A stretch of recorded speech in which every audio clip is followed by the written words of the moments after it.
Hello, everyone. It's Matt Woods from First Alert 4, and welcome back to Backstory STL. A disclaimer before today's episode, we discuss the topic of suicide and veteran mental health. If you or a loved one are experiencing a crisis, you can call 988. For veterans, dial 988, then press 1. Thanks and stay safe. My guest this week is a 20-year Air Force veteran who served during the Gulf War and deployed to several places in Asia and Europe. He runs a nonprofit with the mission of honoring active duty military and first responders that die in the line of duty. It began about 20 years ago when a different veteran felt heartbroken that little had been done to commemorate a fallen soldier in his local community, so he started the Flagman's mission. But after he died of cancer in 2020, he passed on the mission to this man. Here's the backstory of Jeff Hastings.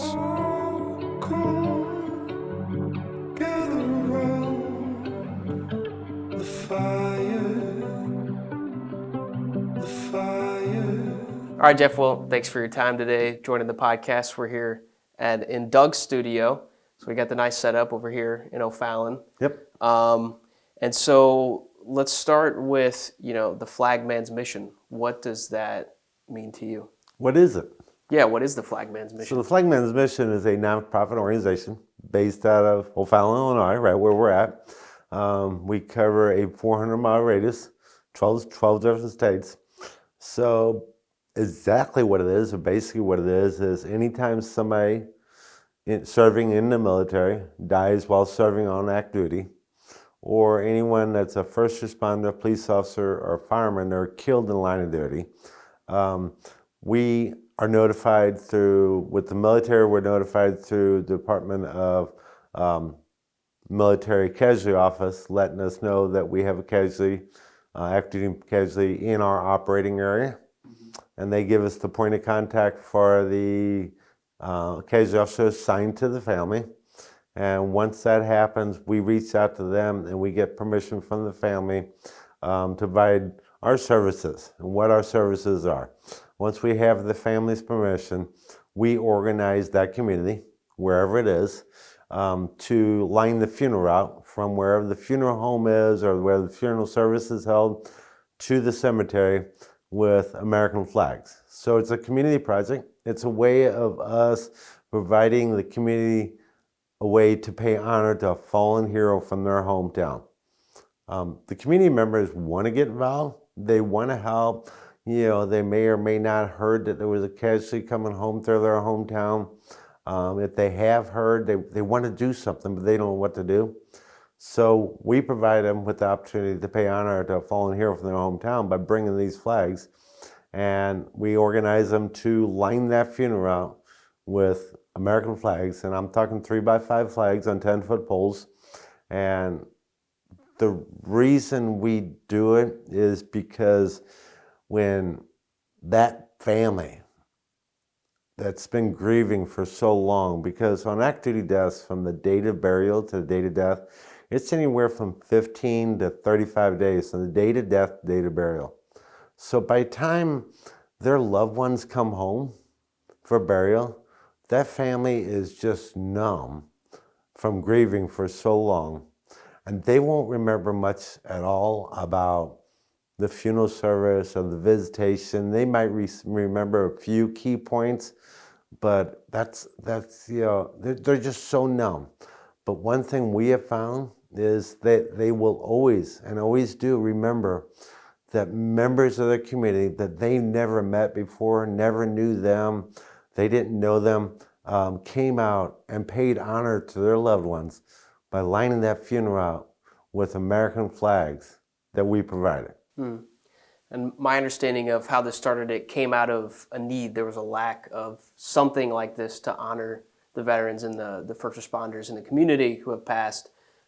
So how did this come about? There was a guy named Larry before you that started. So, many years ago, 20-something years ago, a gentleman by the name of Larry Eckhart, he later became known as Larry the Flagman, was at a veteran's funeral, a killed in action, Iraqi killed in action, Marine that was killed in action in his little town up around Aledo, Illinois.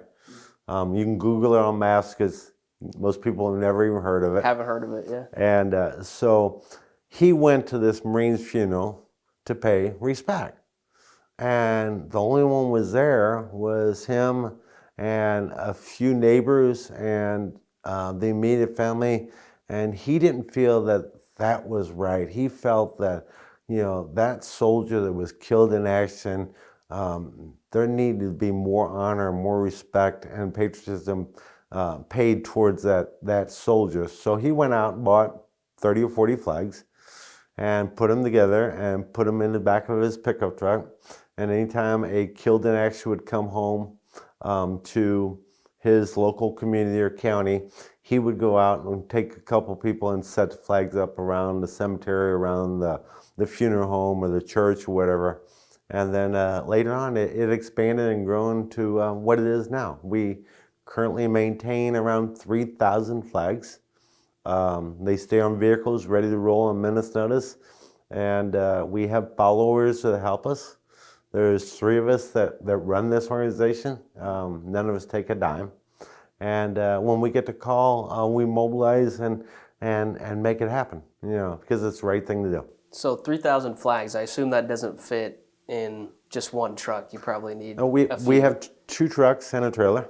Most of the time we don't need that many.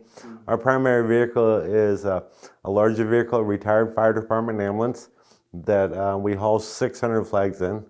And most of the time that'll suffice for most of our missions, 4 or 5 miles, both sides, 600 flags.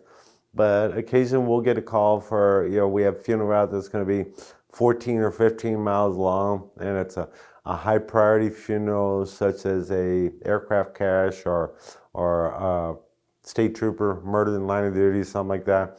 And then we know that we're going to get an enormous amount of community members wanting to do something. So the response is going to be enormous, and we'll have the manpower and volunteers to set up that many flags. And so then we'll mobilize with the 2 vehicles and trailer and plan accordingly. Mm-hmm. And so Larry, was he a veteran himself? Or? He was a Marine reservist. He never told anyone, never ever told anyone, but he served in the Marine Reserves for 2 years and then got out. Yeah.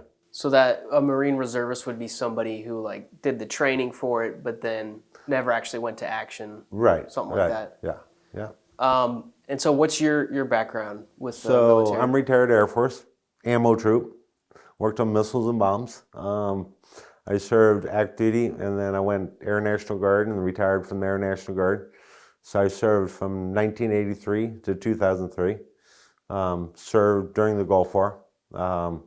Was deployed to Kuwait, Saudi Arabia, Turkey, Aviano, Italy, which was a good one. Istres, France. Supported the Gulf War, and then supported Northern Watch and Southern Watch over Iraq, and then later on went back and to Istres, France, and Aviano, Italy, and supported Bosnia. So. Full 20 years. 20 years. Yeah. It was fun. What made you want to go into the Air Force? Wow. I was 19 years old. I was happy working a job, driving a box truck, hauling food for a food service company, and I was perfectly content with that. And a very good friend of mine, high school, guy that we went to high school with, came to me one day and he said, "Hey Jeff, I'm going to them, the recruiter, the Air Force recruiter, to talk to this recruiter. Why don't you go with me?" And I said, "I ain't joining no military. I want nothing to do with the military. I have no desire to join the military." He's like, "Just go talk to me. Just go with me, and talk to him with me. I don't want to go by myself." So I went with him, and we both ended up signing and joining, and probably one of the best things I ever done. Yeah. So what changed your mind between the time that your friend took you? A recruiter conned me and, joining. Conned you? Yeah. Sounds like, well... It was called a sales pitch, yeah. Well, what about the sales pitch kind of sold you on it? Did you want to go into the military for the benefits after, or was it, back then, I don't know what I was looking for. Something different, I had that, opportunity to leave Illinois and go travel. They were offering opportunity to, see the world. Opportunity to get some training and experience. In a job that might help me in the future. So much for that idea. So I actually signed up to go in what they called open mechanical. And I was like, okay. So I went to basic training. I come out of basic training, and I was going to be a mechanic. Oh, that's all I knew. I was going to be a mechanic, right, on something. Because I loved working on cars and things like that, and I loved working, doing carpentry work and things like that. And so I come out of basic training. I got orders to Lowry Air Force Base, Denver, Colorado, as a munitions systems specialist with a top secret security clearance. That's all I knew. I had no idea what I was going to, but yeah, I loved it. I loved it. Wow. Yeah. So that decision going to the recruiter, he kind of convinced you, and then ended up loving the work and serving the full 20 years. And 20 years, that's like considered like a like after that you can get like the full retirement out of the military. Correct. Yeah. Okay. Yep. And so after that, I mean, obviously you've been involved with the Flagman's mission. Did you? Well, I kind of got right before I got out, right before I retired, probably around, right about the same time as 9/11. I had just come back from Saudi Arabia the night before 9/11, and somebody had invited me to go to a veterans organization and meet this veterans organization and find out what they were about. So I went, I'll go check it out, another veteran, So I went to the veterans organization, I went to the meeting, and they're like, hey, you need to come to our meetings, really we don't do a whole lot of meetings and stuff like that. We're just here to help veterans, and we love sitting around talking and camaraderie and drinking beer. And I said, drinking beer? Sign me up. So I started going to meetings of this veterans organization and learned what the veterans organizations were about, the membership-based organizations, and really got heavily involved in one of them, and then did all the officers' positions and did all that, and then in the process of doing that, I met Larry the Flagman when he came here to do a flag setup. He was looking at these veteran organizations for volunteers. So I took my wife, and at the time my daughter was like 10 years old, and we went out and set up flags, and I just fell in love with what Larry was doing, and started following him around when I was available and helping him and networking volunteers for him. And so then in about 2018, 2019, Larry had gotten diagnosed with thyroid cancer. Never told anybody. But in 2019, he came to me and said, hey, if something ever happens to me, would you be willing to take over the flag mission and continue it and take over this, this mission? And I said, Larry, I would be honored to do that. But Larry wasn't but a few years older than me. And I said, you gotta wait till I retire, and then we'll see what happens. And I said, I hope that time doesn't come anytime soon. Well, what I didn't know that Larry did know was he had thyroid cancer, and he had decided he wasn't going to be treated for cancer again. He had had heart conditions and stuff like that. Larry kept his health conditions very private. Never wanted anybody to feel sorry for him.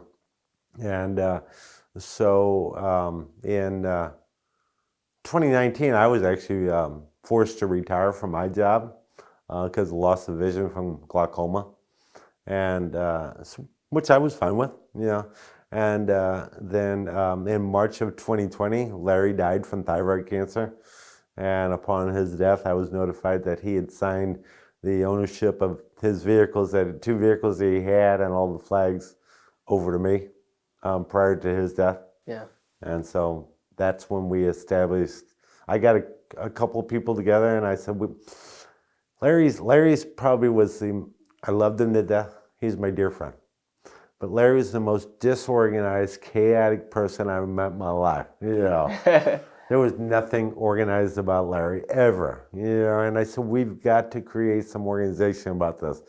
So I got with a couple of good friends of mine that were veterans, and we basically figured out what it was going to take to become a 501c3 nonprofit organization, and establish, bylaws and do all the process to do that.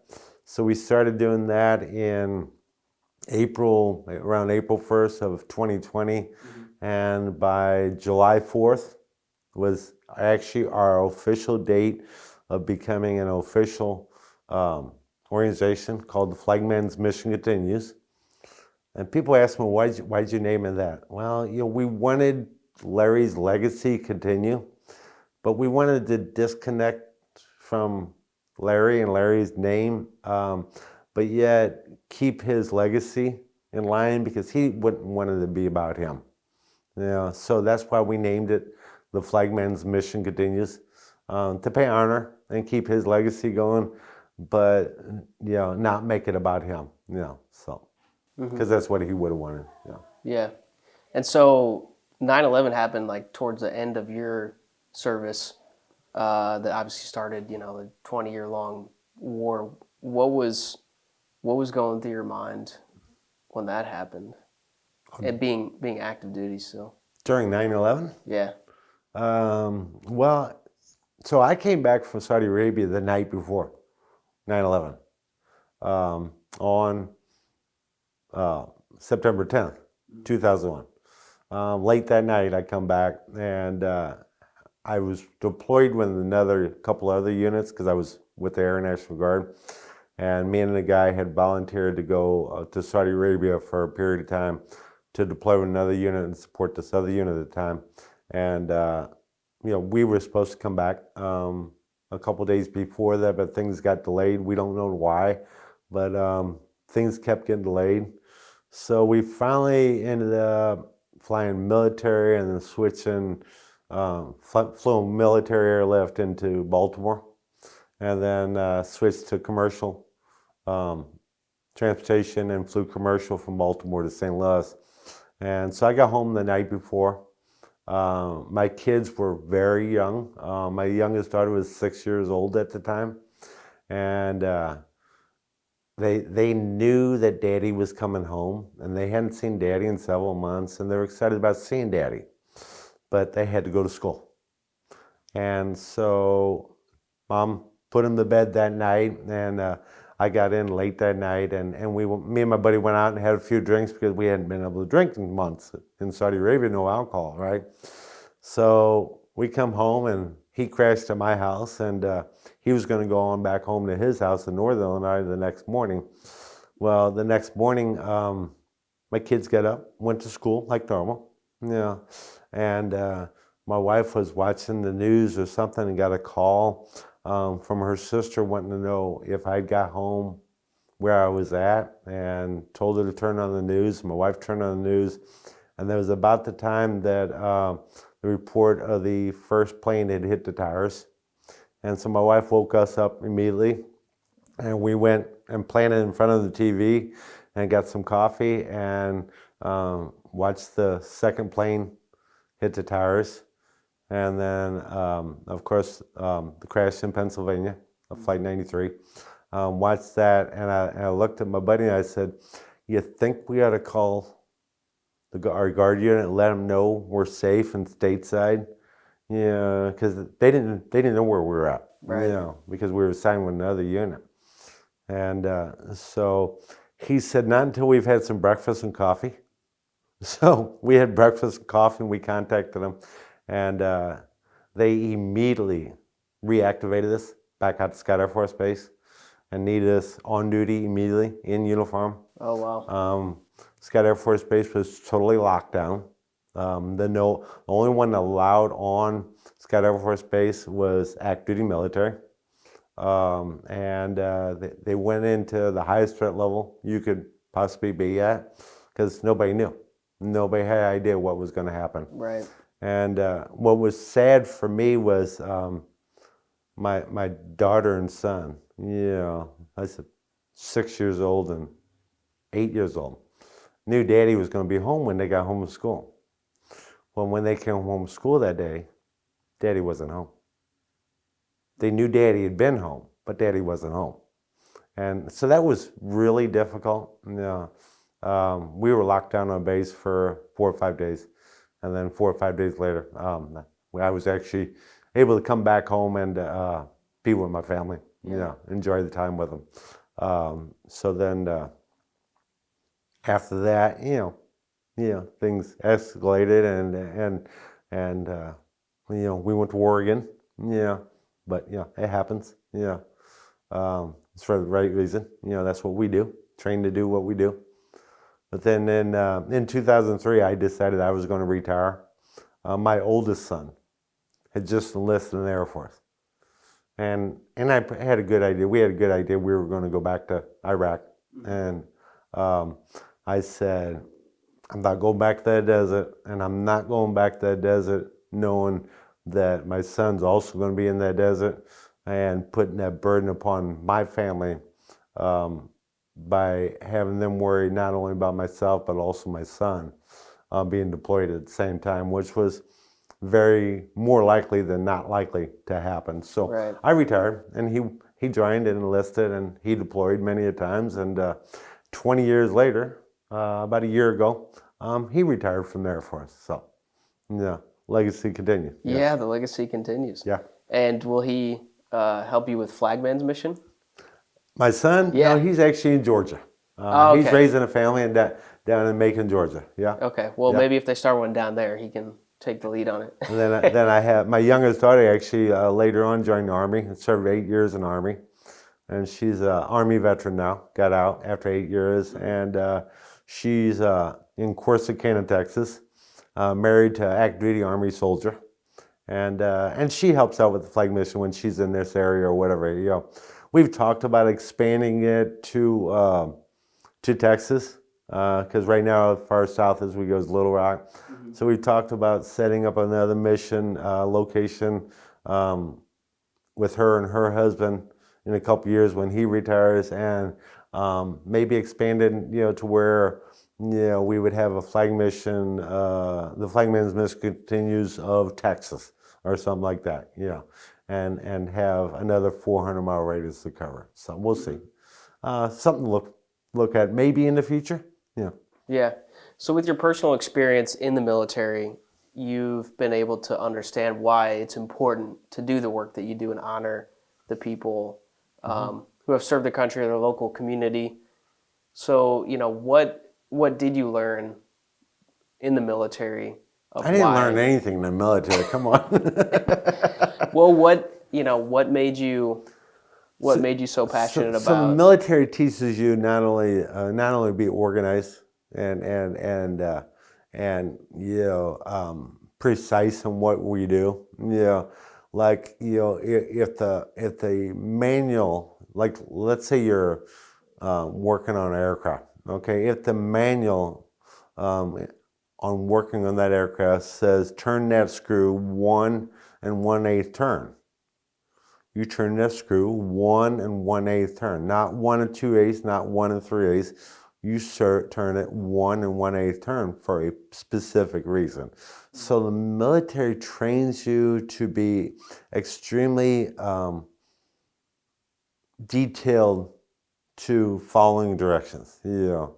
And you have to, because it could kill somebody or save somebody's life if you did. If you didn't follow it directly, as written, you could end up, killing yourself or killing somebody. So you have to be particular about how you do things. So military teaches you things like that. It also teaches you camaraderie. All the people I ever served with in the military, and even people that served after me, they say only 1% of the U.S. population ever served in the military. And they call us 1%ers, whatever, But it's like a brotherhood and sisterhood, unless you've been through that training, no matter what branch of service is, unless you've been through that mental training and that physical training, and actually been in that situation or been trained to be put in a situation where you may not live today. Today may be your last day. or today may be your friends or your brothers or your buddies or your fellow soldiers or fellow airmen's last day, and how to deal with that, and how to relate to that and react to that. So, once you get out of the military, you really have this connection to anyone that ever served in the military. You may have never met them before, but because you both served in the military, no matter what branch of service, Air Force, Navy, we all give each other a hard time, but we've all got each other's backs because we can relate, because we all did the same thing for the same reason. Yeah. So. Mm-hmm. And thinking about the missions that you have done and honoring those people, what is there one or a few that stick out to you responding to that and it's obviously a very raw situation. Somebody lost their lives. It might have been a traumatic way too, if a police officer dies in the line of duty or something like that. Are there any ones throughout the years that you just stick with you? As far as our mission, they're all the same, but they're all different, and I get the details of what was the cause of death and things like that, and whether it be aircraft crash or or if it was motorcycle accident off duty or vehicle accident or a line of duty accident where it was a vehicle rollover while in training or while serving in the Middle East or something like that. Same as when the Army lost one doing the thing in Israel where they brought in a platform for the dock to get humanitarian aid. We lost an Army soldier during that time. And so I get the details on that. I keep it confidential because, that's up to the family to decide whether they want people to know why their loved ones or what happened to their loved ones, how they died. The ones that hit me the hardest and really affect me the hardest is these 20 and 25-year-olds that are serving in the military, and all of a sudden they commit suicide. And I'd say about 4% of the ones that we are burying these days are active duty military, serving on active duty. They're committing suicide. And I talk to my daughter, and I talk to other people that are serving in the active military, and I try to find out. I want to know why. I want to know how we can help prevent this. Mm-hmm. And so I talk to people that are currently serving in the military, and ask them, what are you getting on training? What are you getting on talk about mental health care? What's the military doing to eliminate this or prevent this or reduce this? And I get so many different answers, from depending on the branch of service, and I'm not gonna call out any one of them. Some of them are doing a whole lot better job at eliminating or at least extremely reducing the amount of suicides in their branch of service. Mm-hmm. Other branches of service, they've got some things to learn, in my opinion. I went to one briefing and I hate this. And I'm just appalled at the one or two branches of service that I went to these briefings. I was lucky to be invited to just listen in, not comment or input, just listen in so I could learn. And I hear them start off these speeches, to all these young soldiers or airmen or sailors or Marines, and they start off these briefings with, "It's okay," I'm going to say this again, "it's okay not to be okay." They start off these briefings to these young people. It's okay not to be okay. And then they move on in their speech. And the first time I heard that, and the second time and the third time I heard that, I just shook my head and said, what are these people doing? In my opinion, in my opinion, only my opinion, from serving and talking to these young people, when these people giving these briefings, going to these briefings, and they say, it's okay not to be okay. From that point, 50% to 75% of these young men and women that are being briefed, you just lost their attention. Because you just told them that's okay not to be okay. You just told them that mental health can be a problem, and that's okay. Before you even started with, if you're not okay, seek help. If you're not okay, talk to somebody about it. If you're not okay, talk to a buddy. If you're feeling stressed out, you're feeling depressed, or you're feeling anxious, talk to a friend or talk to someone that you can trust. Talk to someone. Not necessarily reach out for help, but talk to someone, let them know how you're feeling. But when they say, it's okay not to be okay, that's giving them permission, in my opinion, permission to go commit suicide. It's okay not to be okay. Go commit suicide. They're not saying that part, but that's what these young people are hearing in these briefings. I'm sorry if I offend anybody by saying this, anyone in the military, but something's got to be done to change this. And in my opinion, it's not okay. It is not okay not to be okay. It is not okay not to be okay. It's kind of like saying that there's like a hangnail there that's not being addressed. It's like, if you're not okay, you need to seek help instead of just not seeking help, taking that step. Right. Because while for any individual, you probably do have to make that step of reaching out if you do need help, there's also, what is preventing people from actually getting that help in the first place. And on that note, if you're talking to, and you're briefing to a room of 50, 100, 30, whatever, okay? If one person in that briefing is sitting in that briefing contemplating suicide in any way whatsoever, and your first statement to them is, it's okay not to be okay, they just heard you.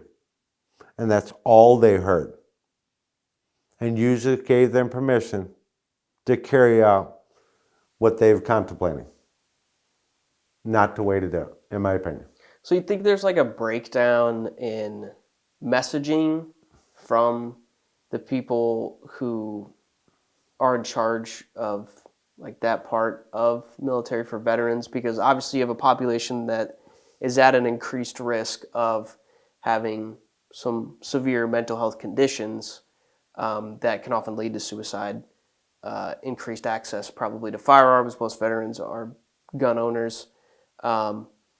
And that in itself, the fact that there is that disparity means that somewhere along the lines there's a failure. Yeah. It's hard to pinpoint exactly where it is, right, but it's obviously somewhere. And how do you address that in a meaningful way? But we actually met because of a veteran and police officer that died by suicide, Lydia Simberger, correct, who lived over in what's a town called Smithton. Smithton, and had served in the Missouri National Guard. And her family spoke with me. She was 23 or 24 whenever she died. And the Flagman's mission set up those flags for the funeral to honor her. And I will say, whenever I reached out to the military, Missouri National Guard, and to the VA, the National VA, to try to get somebody to talk to me, it seemed like there were these real barriers in communication of just trying to talk to somebody. I don't know exactly why, but there's this messaging from the military that this is a serious problem that we have to address. But when someone like me, who has the power to communicate that to the public, is trying to essentially make a big deal of this problem so that it gets more attention, it felt like they didn't really want to talk about it. No. And that's my personal assessment. Is they had like 10 questions, like, oh, what's the story? Basically, are you trying to make us look bad because of veteran suicide or something like that? And sometimes that happens. I understand there might be apprehension in talking about something if there is reason to think that there might be pushback in some way. At the same time, I got a call from somebody. I can't remember quite who it was. It was somebody probably associated with the National VA, and it asked me. They said, "Hey, we saw that you reached out about this story about this veteran who died by suicide," but they said, "Well, we don't have any records that indicate that she died by suicide." And I said, "He's like, are you sure that happened?" And I'm thinking to myself, well, I mean, I talked to her parents about finding her in her apartment, so I'm pretty sure that she died by suicide. Absolutely. And so that to me really struck me. And I don't know, it's one case. I can't come to any conclusions, but that struck me. From working with military casualty officers and working with the military through the flag mission, great bunch of people, don't get me wrong. And we can't do it without their support and their information. Yeah. And we keep everything they give us confidential. That they've learned to trust myself in what we do and paying honor to a fallen hero and helping that family. So they've entrusted us with a lot of confidential information, which I agree on. But if you ever do a Google search or a search online for, say you want to know how many people died from suicide in the United States Army, not picking on the Army, or any branch of service, in the last 5 years, the last 2 years, the last 3 years, it's not there. The information is not there. I found out through anonymous sources that some of the branches of service, when they have suicides, not only to protect the family's privacy, they will list them as deceased. They will list them as non-line of duty deceased, non-combat deceased, deceased while serving in the military, deceased while serving in National Guard or whatever, but they won't list them as suicides to protect the privacy of the family and the individual, and I respect that. Okay, so the numbers somewhere are tracked, but it doesn't seem to be not public information, but it doesn't seem to be easily found by the public. And I get it. Okay, I get it. And I understand that many of the branches of service are struggling with recruiting young new members. Okay, so if they're out there saying, hey, or somebody's saying, hey, United States Army lost 2,000 military members to suicide this year, in the last 24 months or 12 months or whatever. I'm pretty sure as a parent, I am not going to encourage my son or daughter to join the military or join any military or, particularly the Army, especially if I've never had any connections to the military or no experience with the military. So, I understand the military's perspective on that, from the perspective of protecting their reputation. Military, all the branches of service in the military is a great place to go and great life to live.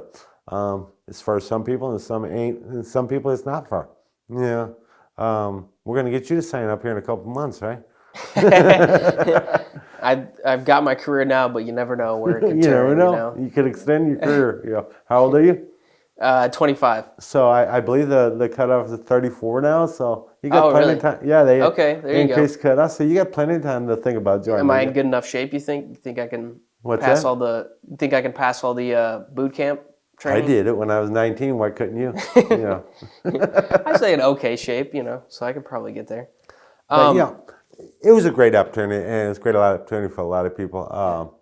The mental health part of it, it could be from, I've seen a lot of the different reasons for the suicides, and like I said, I get a lot of the behind the scenes information that I keep confidential. But in a lot of cases, it's boyfriend girlfriend breakup, devastated by a breakup, relationship breakup, or whatever. Guys, gals, anybody you're dating wants to break up with you. It is not a reason to commit suicide. Don't do it. Suicide is not okay. It's not okay to commit suicide. It is never okay to commit suicide, ever. And I think we need to say that more often. As in, when I was younger, the mention of somebody even thinking about committing suicide, it was a sin against God, and in religious beliefs, we're all against the idea of suicide. There was no mental health training or prevention back then. I think your mental health prevention was your parents, your grandparents, the way you were raised and taught and stuff like that. I think sometimes our younger parents nowadays want to rely on outside sources to help them raise their children and teach them. I just think that hey, parents out there, if you're raising children, they start hitting 8, 9 years old. Just say, hey, it's not okay to commit suicide. Explain to them what suicide is, 8, 9, 10 years old, and tell them it's never okay to commit suicide. And I say that, I meet a lot of people with a whole lot of mental problems, and sometimes, I've thought, I've talked to them, though, they would say, well, Jeff, why isn't it? I have nothing left. It's my choice. And I always say to them, and anyone, suicide doesn't hurt the individual committing suicide. Suicide destroys the friends and the family members that are left behind. It destroys their lives because they will never, ever, ever really understand why that individual that they loved, that they cared about, that they were friends with, or that they were parents of, or a spouse of, them people will be devastated and haunted with the thought of, what could I have done? What did I do wrong? What didn't I see? What didn't I do to prevent us? You want to commit suicide?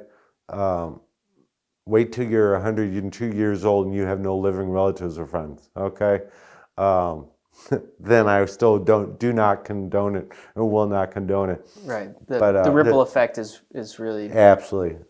There's profound. no reason to commit suicide. Suicide's wrong. So. Well, do you think the potential lack of accounting for it in detail kind of makes it sound like it kind of I guess deflects from the problem in a way, or like if your neighbor's house is on fire but you don't look at it, You're not. Yeah. Is it really on fire? Yeah. It's still burning up. Yeah. Are you going to call 911 to have the fire department come? Good point. Or Good point. it's that's kind of how I see it. I haven't done enough reporting in that area to really come to conclusion on it. That's a great point. Yeah. And I think there's a lack of information to being put out to the public, and a lack of people researching suicide prevention. I think that we need more information, and you have it in the schools, and you have it in education programs, and and teachers are being taught it, and in a lot of the religious groups, they're learning about suicide prevention, and mental health problems and things like that. And even in some of the veterans groups, and organizations, they're looking at, okay, here's the signs of suicide, here's the signs to watch for and things like that. But are we teaching our grade school kids? Are we teaching our 6th and 7th and 8th graders the signs of suicide? Are we teaching our high school students, our middle school students, the signs of suicide? And some people say, well, do we really want to burden them with that? Do we really want to burden them with the thought of mental health? Well, if we don't teach them at a young age, what are we doing to prevent it when they get older? Where are they going to get that information? Where are they going to learn that information? We didn't learn it at that age, other than our parents, our guardians, our grandparents said suicide is not okay. But they also said, suck it up, put your big girl panties on, and move on. So that was our mental health training. But like you said, if your house on fire, okay, or your neighbor's house on fire, you're gonna respond to that. You're gonna call 911. You're gonna grab a garden hose. Grab a fire extinguisher if trash can kids is on fire in your kitchen, something like that. And we teach our kids, our grade school kids, how to use a fire extinguisher. We teach them how to call 911. We teach them how to respond to emergencies. Are we teaching them the signs of mental health and the signs of suicide prevention? Grandma, grandpa, our mom or dad may have mental health issues, and your children, and if you have mental health issues, their children could save their lives if we just teach them. Children saving their parents' lives rather than parents saving children's lives. What a concept. Teach them how to use a fire extinguisher. Yeah. And so how can people get involved with Flagman's Mission Continues? What can those people who want to help do? That's easy. So you can go to the Flagman's Mission Facebook page. Okay. Or if you want to volunteer. We have a website, flagmansmission.org. You can go to that and find out more about us. You can email us. Our email address is on our website, or you can share. I'll link to it. Yep. Right. Yep. Or the best way to do it. So when we do these flag missions, okay, if you want to be notified because you want to volunteer and help, what you can do is you send me a text message.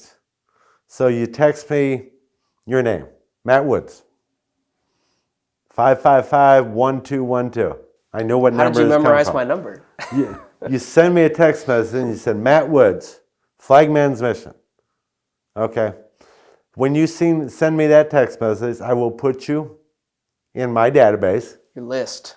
And your information will not be shared with no one. The only one you will receive a message from is myself. And when we have a flag mission, you will receive a text message from me personally that will say, heroes down, flags up. It'll say for sergeant or airman or whoever, so-and-so, the name. And it'll say date and time and location to meet us to set up. And then it'll say date and time and location to meet us for taking down the flags. And they may or may not have a little bit of details about the death of that hero, that fallen hero. And basically, you look at it and you go, hey, I'm on vacation in BB, Arkansas, and Jeff's in BB, Arkansas setting up flags. I'm going to run over and help him, that day and that time. Or we may be in Milwaukee, Wisconsin, and you may be in St. Louis, Missouri, and you just can't, okay? And you're not available. In that case, swipe, delete, do not reply, do not reply, do not reply. It's no commitment. If you get the text message, when you get the text message, you're available to help set up or available to help take down, just show up, don't reply, don't tell me you can or cannot do it. You'll wish you hadn't if you do. I'm sending out 500 to 600 individual text messages to protect your privacy. I don't have time to listen to replies. On Facebook, we post it immediately on Facebook. And then we also reach out to all the media sources in that area and request them to put out public service announcements and press releases. And we reach out to them. So you may hear about it on the radio, or you may hear about it on a newscast or TV or somewhere, or in a newspaper or something like that. Same way, don't reply. Just show up when you can if you can. No commitment. Yeah. So you've got about 600 people now in the volunteer network that directly get those messages. Yeah. And we'll normally get 7 or 8 regulars that we call them flag chasers, that literally follow us around. Yep. And anytime I go out to do a flag mission, they show up on their own time and dime, at their own expense, and help us almost every time. Wow. Sometimes we'll get 2 or 3 of them. Sometimes I'll get 6 or 7 or 8 of them. But to set these flags up, we can't do it by ourselves. It's a community project. So if you can carry 5 pounds and walk, put your walking shoes on, grab a pair of gloves, and you can carry 5 pounds. Anybody can come out and help. Yeah. We encourage high school, grade school students to come out and help. And we're not there to babysit, but scouting groups to come out and help. We have so many high school and grade school kids that have helped us in the past, and then they come back later and say, hey Jeff, I remember doing flags with you 5, 6 years ago for Sergeant so-and-so who died from our hometown, and they remember that fallen hero's name, and they remember the date and time they set up flags, and then they see us somewhere else and come out and help us. I don't remember all the dates and times, and I don't remember all the names, and I don't remember all the communities, but they will always remember that, for the rest of their life. And we have Gold Star family members that we set up flags for their family members in the past, and they will come out and help us set up flags. And the first time I experienced that, I was like, well, we just buried her husband a year ago. I'm surprised to see her here. So I went over and I talked to her and I said, God bless you, thank you for being here, paying honor to a fallen hero. And she says, well, not only am I here to pay honor to this fallen hero here today and this week, every time your flags fly, they fly in memory of my husband. Every time our flags fly, they fly in memory of everyone they've ever flown for before in the last 20 years. So them fallen heroes that our flags have flown for in the last 20 years aren't being forgotten. They're being remembered. And Gold Star families, families that have lost a loved one or lost a hero or or even police officers and first responders and firemen, them family members that lost a hero, the only thing them people ever want in return is that we never, ever forget their loved one that paid the ultimate sacrifice. They always want to make sure that their loved one's name isn't lost, isn't forgotten. And God bless them. What's the most volunteers you've ever had for a The mission? most volunteers that Larry ever had, was probably one of my first missions was for Airman Cuddleback. Brought home, I believe he was killed in a incident or accident in Germany. He was brought home here to O'Fallon, Illinois. Okay. And we set up I believe at the time Larry had 2,000 flags, all 2,000. And we had over 1,000 volunteers. Wow. Right here in O'Fallon, Illinois. It was the largest number of volunteers he ever remember getting.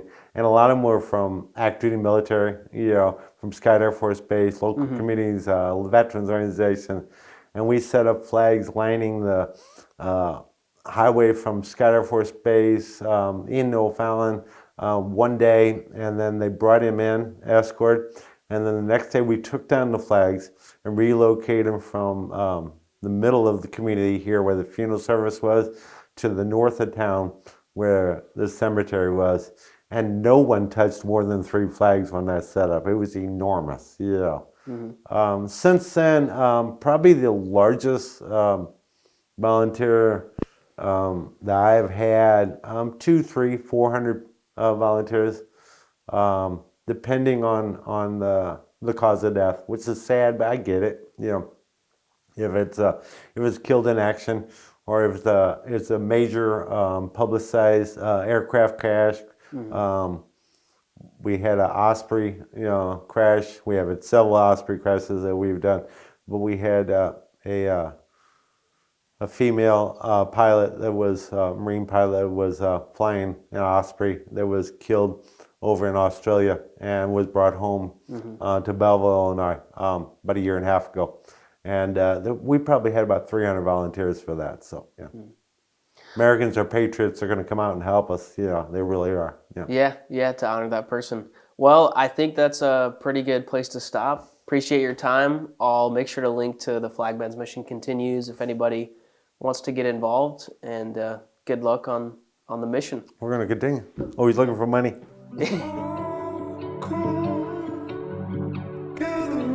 Thanks for listening and watching Backstory STL. We'll release new episodes every Wednesday. Check it out on the First Alert 4 app or wherever you get your podcasts. See you next time.